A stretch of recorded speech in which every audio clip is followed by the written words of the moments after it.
Right.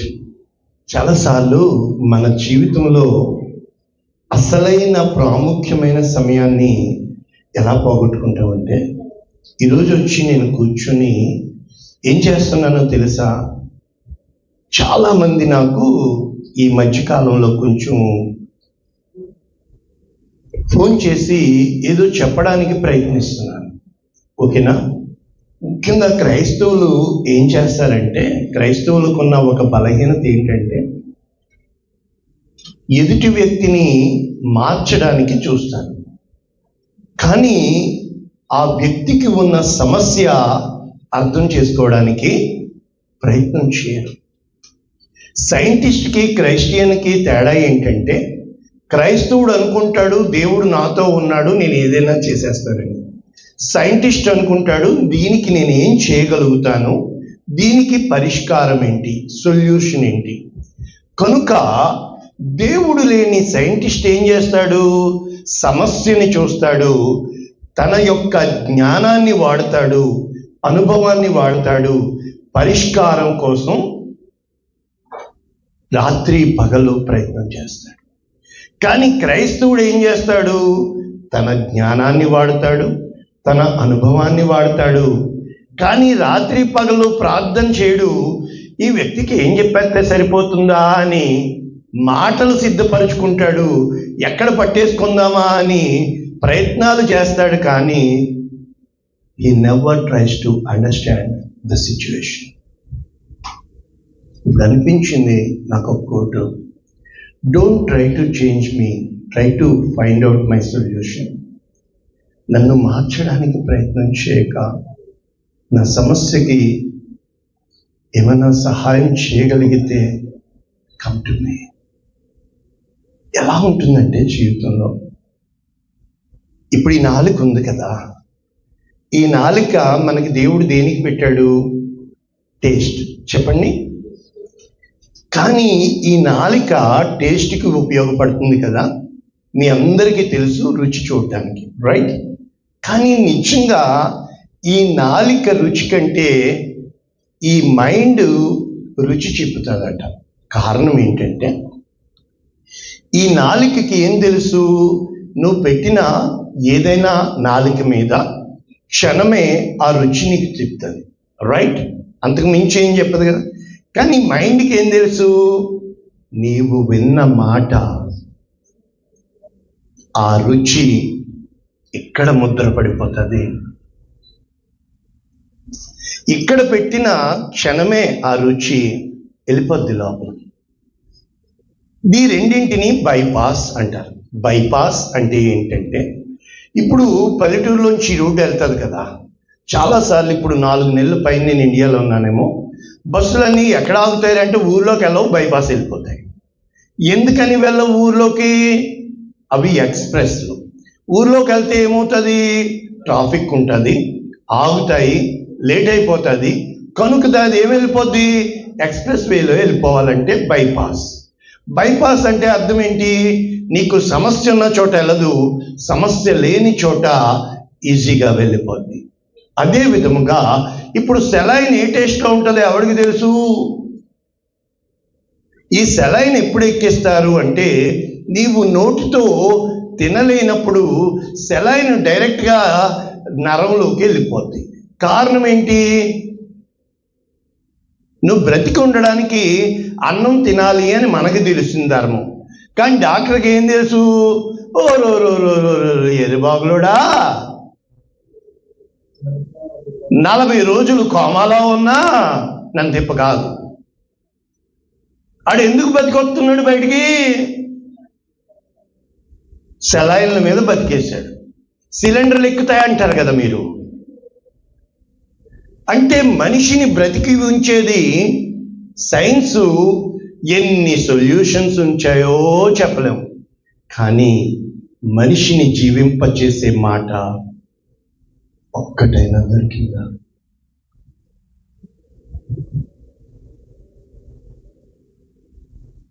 ఈ రోజుల్లో నిన్ను బ్రతికించడానికి హాస్పిటల్స్ సిద్ధంగా ఉన్నాయి, నిన్ను పరిపాలించడానికి గవర్నమెంట్స్ సిద్ధంగా ఉన్నాయి, కొత్త గవర్నమెంట్ వచ్చింది, కానీ నీ హృదయాన్ని ఎరిగి నీకోసం ఒక్కటి సిద్ధంగా లేదు తెలుసు. నిజంగా బతికేస్తున్నావు. ఆ బ్రతుకునిచ్చిన దేవుని దగ్గరికి వచ్చామే, కానీ నిజంగా ఇంత ధైర్యంగా మీరు వచ్చారు అంటే ఏంటంటే తెలుసా, మనిషికి ఏం కావాలి, దేవుడికి ఏం కావాలి. మనిషికి ఏం కావాలి అంటే అనుక్షణము కూడా నీ దగ్గర నుంచి ప్రేమ కావాలి, ఆదరణ కావాలి. దేవునికి ఏం కావాలి తెలుసా, ఆయనే ప్రేమ, ఆయనే ఆదరణ, నీ సాక్ష్యం కావాలి. దేవునికి నీ సాక్ష్యం కావాలి, మనిషికి నీ ప్రేమ కావాలి. సాక్ష్యం నిలబెట్టుకోవడం చాలా కష్టమైనది, ప్రేమ నటిస్తే పోయేది. ఈరోజు మనం బతుకుతున్న ఈ లోకంలో ప్రేమ అనేది నటనే తప్ప సాక్ష్యము ప్రేమకి తేడా ఏంటంటే, ప్రేమ అనేది అప్పుడు పుడుతుంది, ఎప్పుడు పోతుందో తెలియదు, కానీ సాక్ష్యం అనేది కడవరకు కాపాడుకోవాల్సింది సాక్ష్యం. సాక్ష్యము అంటే ఏంటంటే, ఈరోజు మాట్లాడావు, 10 సంవత్సరాల నాకులాగా వెళ్ళినా ఆ మాటని గుర్తుపెట్టుకుని నిన్ను హత్తుకుని ఉండయ్యా, నువ్వు ఉండయ్యా అనగలిగే ఆ సాక్ష్యము నీవు కలిగి ఉండాలి. అంటే నీలో ఏముండాలి తెలుసా, నీవు ఏ మాట మాట్లాడావో, వాక్యంలోకి వచ్చారు కదా, నేర్చుకుందామా? ఇలా ఆలోచిస్తూ ఏ వాక్యం చెప్పమంటావని. ఒకవేళ గత వారం వస్తే నేను అనుకున్నాను, ఎర్ర సముద్రము ఎదురుగా ఉంది, మోషే ఎర్ర సముద్రం దగ్గరికి తీసుకొచ్చాడు వీళ్ళని. ఏ ఆలోచనతో తీసుకొచ్చాడో తెలియదు. వెనకాల ఈలోపు ఫరో సైన్యం వచ్చింది. అంతే, ఇక్కడ తను తీసుకొచ్చిన వాళ్ళు తిరగబడ్డారు, ఫరో తిరగబడ్డాడు, ఎదట ఎర్ర సముద్రం ఉంది. ఒక్కసారి వాక్యం చదవకుండా సాక్ష్యం ఏం పలుకుంటాడు మోషే? తన హృదయంలో ఉన్న వేదన ఎలా కృంగిపోయి ఉంటాడు మోషే. సాక్ష్యం అనేది ఏంటంటే, ఏదేమైనా అనేది సాక్ష్యం, ఏమవుపోతానో అనేది నీ ప్రేమ. అంటే అర్థం ఎలా చెప్పొచ్చు అంటే, ఇలా ఆలోచిస్తూ, అవును తండ్రి, నీ కార్యాలు ఒకలా ఉంటాయి, మనిషి యొక్క ఆలోచనలు ఒకలా ఉంటాయి. ఇవి రెండు సింక్ అవ్వాలి అంటే ఒక్కటి సాక్ష్యం అంటే ఏంటంటే, ఒకటి మాటలతో చెప్పేది సాక్ష్యం, 2 చేతల్లో చూపించేది సాక్ష్యం. ఇవి రెండు కూడా కరెక్టే, సాక్ష్యమే. కానీ మూడవది ఏంటో తెలుసా? ప్రవర్తన. అంటే ఒకటి మాటలు, 2 చేతలు. ఇవి రెండు దెన్ అండ్ దేర్. అంటే పెద్దయ్య గారు ఉండేవాళ్ళు అక్కడ, ఆయన ముందు ఎంతమంది ఎన్ని చేసేవారో, ఆయన తర్వాత ఒక్కళ్ళు చేసేవాళ్ళు కాదు. అంటే అర్థం ఏంటంటే, ప్రవర్తన అంటే ఏంటంటే, ఎవరి ముందు మాట్లాడినా, ఎవరు ముందు చేసినా, ఎవరు లేనప్పుడు కూడా నీకుగా నువ్వు ఉండడమే నిజమైన సాక్ష్యం.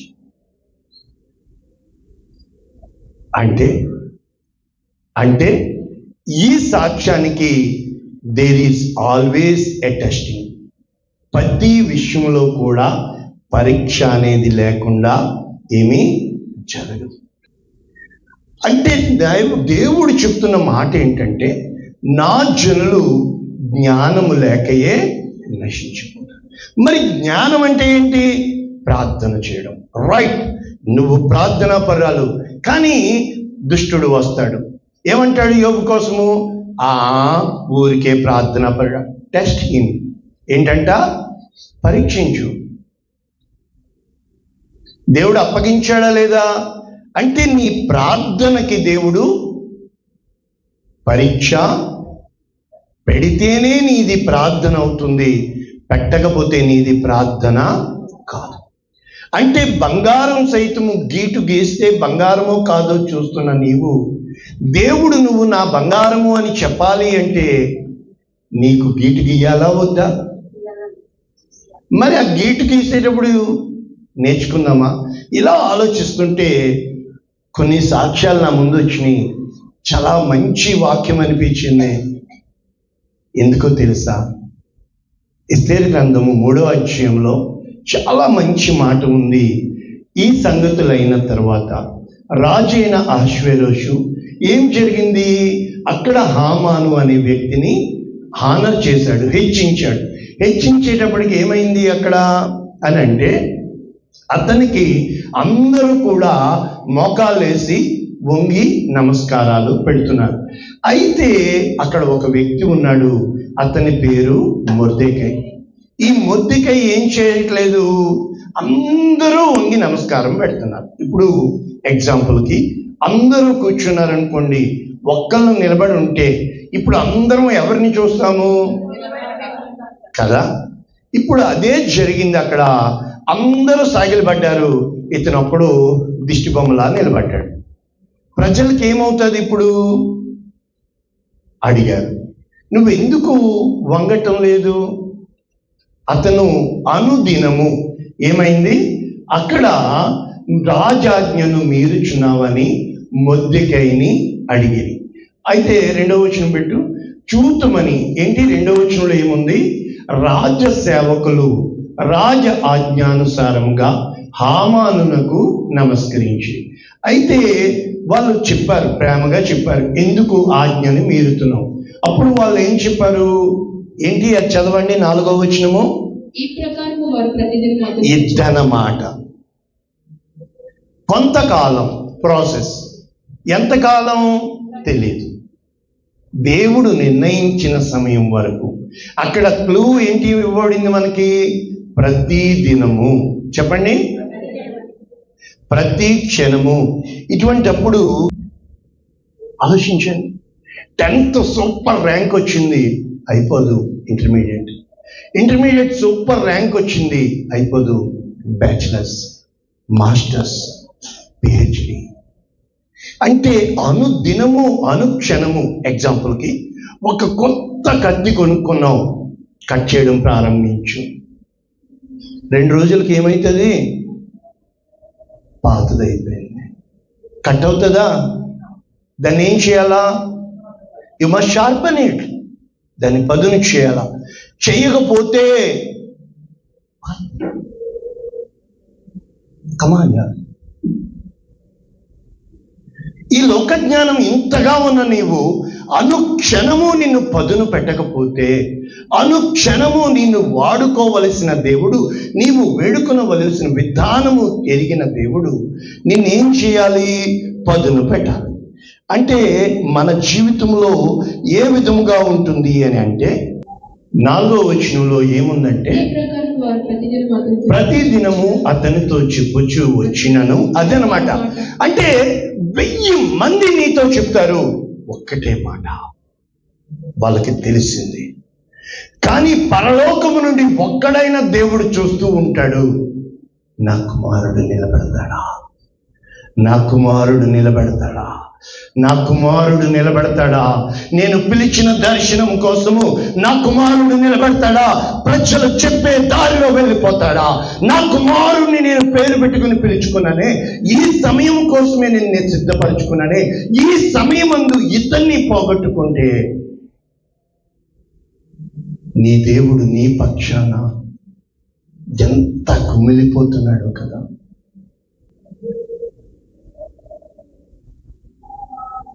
పక్కోళ్ళ మీద ఆధారపడుతున్నా నువ్వు పక్కోడి మాట వినాలి అంటే you are a common man.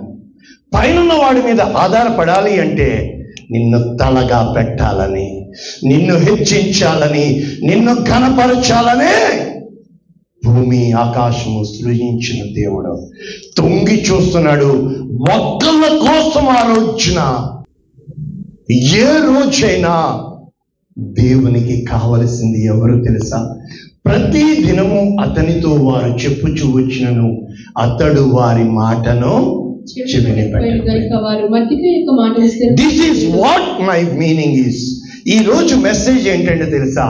ఇతని మాటలు స్థిరపడునా లేదా? టెస్టింగ్ ఏంటి ఇప్పుడు? ఎన్నెన్నో అంటున్నాం కదా, ఎన్నో చెప్పేస్తున్నాం కదా, ఎన్నో మాటలు ఇచ్చేస్తున్నాం కదా, ప్రమాణం చేసేస్తున్నాం కదా. ఒక్కసారి నీకు నువ్వు పరీక్షించుకో. నీతో ఏ మాట ఎవరు చెప్పారో నిలబడ్డారు ఆలోచించు. అంటే ఇప్పుడు the testing is what? Higher అథారిటీకి చెప్పాలి. అతని మాటలు స్థిరపడునో లేదో ఏమంటున్నారు వాళ్ళు? చూసా ఇతను ఏం చెప్తున్నాడు? నేను యూదుడను కనుక. That's it. అంటే తనకిష్టం కాల, చేయలేకపోయాడు. అంటే అనుదినము అతని హృదయము ఎంతగా విరిగిపోయి ఉంటుంది, ఎంతగా కృంగిపోయి ఉంటుంది. అబ్రహాం కాలంలో చాలా మంది ఉన్నారు కదా, కానీ దేవుడు అబ్రహాంకి దేవుడు. దావీదు కాలంలో చాలా మంది ఉన్నారు కదా, దావీదుకి దేవుడు. నీ కాలంలో చాలా మంది ఉన్నారు కదా, కానీ వాళ్ళకి దేవుడు ఆయన, కానీ నీకు దేవుడు. ఆయనకి తెలుసు, నా బిడ్డని నేను పేరు పెట్టి పిలిచిన ప్రణాళిక. అంటే లోకమంతా లాస్ట్ వీక్ నేను నేర్పించాను, అటుపక్కన ఉంటారు, నువ్వొక్కడివి ఇటు పక్కన ఉంటావు. లోకమంతా ఇలా చెప్తుంది, కానీ నువ్వొక్కడివి. ఇందాక పాడాం, ఏ స్థితిలో నువ్వు నన్ను నడిపించినా నీ వెంటే నడిచు. పాటలు పాడతాం కానీ ఆ భావాలు మనకి అర్థం చేసుకోండి. ఎందుకని ఆలోచించు. దేవుడు నీకు ప్రశ్నిస్తాడు, నీకు పరీక్ష పెడతాడు. నీకు పరీక్ష పెట్టకుండా దేవుడు నీ పక్షాన సాక్ష్యం పలకాలి అంటే ఇప్పుడు అర్థమవుతుంది కదా. ప్రతి దినము చెప్పండమ్మా, దట్స్ ఇట్. అంటే ఈ శోధన ఎంతకాలం ఉంటుంది? Each and every moment, every day. నేను అనుకుంటాను ఇంకొక రోజు అయిందని, అస్సలు అనుకోను. ఇంకొక అద్దె కట్టాలి, గుండె పగిలిపోతే. మళ్ళా ఈ ముఖాలు ఇక్కడే ఉన్నాయి, గుండె పగిలిపోతే. Don't try to see the change in the people, but see the change in your situations. నీవు ప్రజలలో మార్పు చూడడానికి ప్రయత్నం చేయమాక, అది జరగదు. కానీ నీ పరిస్థితులు మారుతున్నాయా లేవా చూడడానికి ప్రయత్నించు. కానీ ఎలా ఉంటాయంటే రోజు రోజుకి దిగజారిపోతాయి, రోజు రోజుకి నువ్వు అన్యాయం అయిపోతావు. ఒక్క విషయం చెప్పనా, ఏలియా ఉన్నాడు కెరీతు వాగు దగ్గర, వాగు ఎండిపోయింది, సారెపతు విధవరాలను సిద్ధపరిచాడు. నా దేవుడు నన్ను పిలిచింది యథార్థమైతే నా కోసం స్థలం దేవుడు సిద్ధపరిచాడు. నీవు ఇచ్చిన దాన్ని బట్టి స్తుతించు, ఇవ్వబోయే దాన్ని బట్టి నమ్మకంగా ఉండు. దేవునికి తెలుసు, పిలిచింది నీ దేవుడైతే సిద్ధపరచవలసిన బాధ్యత is you must be different in all the angles and the dimensions. ప్రతి విషయంలోనూ నీ హృదయము సిద్ధంగా ఉండాలా, ఆయన్ని కనపరచాలి. అంటే ఎప్పుడు ఉంటుంది? ఎప్పుడైతే నీ హృదయము ఆయన హృదయము పెనవేసుకుని పోయాడు. That's it, so simple. ఇప్పుడు ఆదికాండం 39వ అధ్యాయంలో 10వ వచనం ఏముంది? ప్రతి దినము ఆమె అతనిని. ఇక్కడ ఏం రాయబడింది వాక్యము? దినదినము ఆమె. It's not a day, it's not a moment, but it's a process. అంటే ఎంతగా అతని హృదయం కృంగిపోయింది అంటే, ఎంతగా అతని హృదయం విరిగిపోయింది అంటే, the standard of the God is your broken heart. నీ హృదయం ఎలా అయిపోవాలి అంటే పూర్తిగా ఈ లోకానికి, నువ్వు నేను గొప్ప కార్యాలు చూడాలని ఉందే, దేవునికి తెలుసు ఎర్ర సముద్రము 2 పాయలు చేయాలంటే మోషే ప్రార్థన కాదు, కూడా వచ్చిన అరుపులు కాదు, తరుముచున్న ఫరో బలము కాదు, దేవుని కార్యము. I don't know how much you are prayer warrior. నీ ప్రార్థన ఐ డోంట్ కేర్, బట్ దేవుని కార్యము చేయడానికి ప్రార్థన సరిపోదు. ఒక్కటి ఆయన నీవు ఆయన పెనవేసుకుని పోవాలా. నీకోసం దేవుడు కదిలి రావాలా. నీకోసం దేవుడు భూమి ఆకాశాలు తల కిందలు చేయాలా. ఈ లోకంలో బలం అవసరం బ్రతకడానికి, ధనం అవసరం 10 మందికి గొప్పగా చెప్పుకోవడానికి, ఈ లోకంలో జనం అవసరం అదిగో ప్రభుత్వాలు మారడానికి. కానీ దేవునికి నీ హృదయం అవసరం, నేను దేవుడిని అని చెప్పుకోవడానికి. ఉందా నీలో దమ్ము? యోసేపు అన్యాయం అయిపోతున్నాడని యోసేపుకి తెలుసు. వేశారు, గంతులు వేశాడు చెరసాల్లో. ఏంటయ్యా నీ ముఖం ఇంతగా వెలిగిపోతుంది? నా దేవుడు నాకు ఏదో కార్యం చేయబోతున్నాడు. నా దేవుడు నా పట్ల శ్రద్ధ కలిగి ఉన్నాడు. అయ్యింది. మీకు తెలిసిందే. అసలు ఇది చదివిద్దాం అనుకున్నాను. దానియేలు గ్రంథం 6వ అధ్యాయం 16వ వచనం. ఇక్కడ ఒక రాజు చేత టైటిల్ ఉందండి, అనుదినము నీవు తప్పక సేవించుచున్న నీ దేవుడు నిన్ను రక్షించునుగాక. అంటే అనుదినము. It doesn't mean a moment, but it's a life. దానియేలుకు ఇచ్చిన గొప్ప టైటిల్ ఏంటంటే, ఈ వాక్యాలన్నీ ఎక్కడున్నాయంటే దానియేలు గ్రంథం. వాళ్ళు నమ్మిన దానికి ఎన్నో నమ్మాం కదా, ఎన్నో అనుకున్నాం కదా. అర్థం చేసుకోవాలని అందరినీ అంటావు, నీ బిడ్డల కోసం చెప్తావు. కానీ ఒక్కసారి నీ బిడ్డలను అర్థం చేసుకొని చూడు. నేను నా పిల్లలతో రే కమాన్ యార్, ఐ డిడ్ ఇట్. ఆ రోజు నేను చేశాను, ఈరోజు నా కూతురు చేస్తుంది. That's it. You accept it. మన జీవితంలో అన్యాయం అయిపోవడానికి కారణం ఏంటి తెలుసా? యాక్సెప్టెన్స్. అంగీకరించు. దేన్ని? పక్కోడు పెద్దవాడైపోతున్నా, పక్కోడు గొప్పవాడైపోతున్నా, పక్కోడు ఇవన్నీ పక్కనే. కానీ నువ్వు యాక్సెప్ట్ చేయవలసిందేంటి తెలుసా? నీ లోపల యు మస్ట్ బి సంథింగ్. నీకంటూ ఒక గోల్ ఉండాలి, నీలో అంటూ ఒక ఆవేశం ఉండాలి. కానీ ప్రజల ముందు కాదు,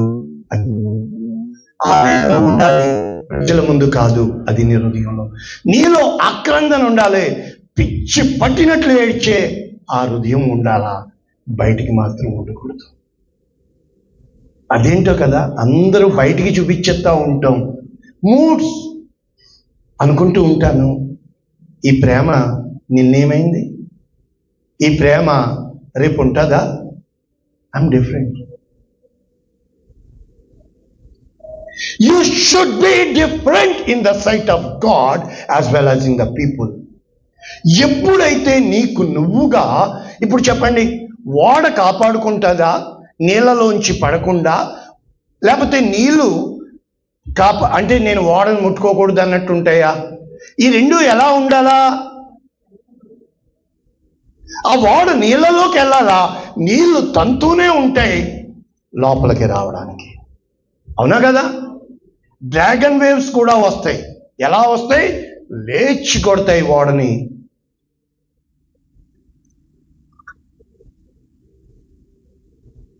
ఓడా నువ్వు వెళ్ళమ్మా, నిన్ను మేము ముట్టుకోమమ్మా అంటయా? అస్సలను. ఎందుకని? ముంచేయడమే అలలకి దేవుడు నియమించాడు. అది దాని పని చేస్తుంది, నువ్వు నీ పని చేసి తట్టుకుని నిలబడాలా. అంటే నీలో ఏం కావాలా? It's not that what I'm teaching the outer strength, but inner strength. నీ బయట కనబడే అంకుల్ అన్న వాళ్ళే అందరూ. I know who I am. ఒక సంఘంలో వాక్యం చెప్పాను, 60లా కనబడుతున్నావు కానీ 20 కంటే ఎక్కువ ఉన్నావయ్యా నువ్వు. ఎందుకని? You should know not from outward but inward. ఒక్క మాట చెప్పనా, సౌలుని భుజముల కంటే ఎత్తున్నాడని అదే సమూయేలు గంతులేసి చెంగులేసి రాజుగా అభిషేకించేశాడండి. మళ్ళా ఇదే సమూయేలు వెళ్ళాడు, అదే సౌలు లాంటి వాడిని తీసుకొచ్చాడు ఎలియాబుని, మళ్ళా గంతులేస్తాడండి. ఎవరు? The great prophet king maker సమూయేలు. అదే తప్పు మళ్ళా చేస్తున్నాడండి. But God changed. కానీ దేవుడు మారిపోయాడు. ఏమన్నాడు తెలుసా? పైరూపాన్ని నేను సౌలులో చూశాను, ఇంకా నువ్వు పైరూపాన్నే చూస్తావా? కూర్చో, నేను కోరుకున్న వాడిని తెస్తాను. అందరూ లేచి చూశారు, ఎక్కడ కనబడ్డే?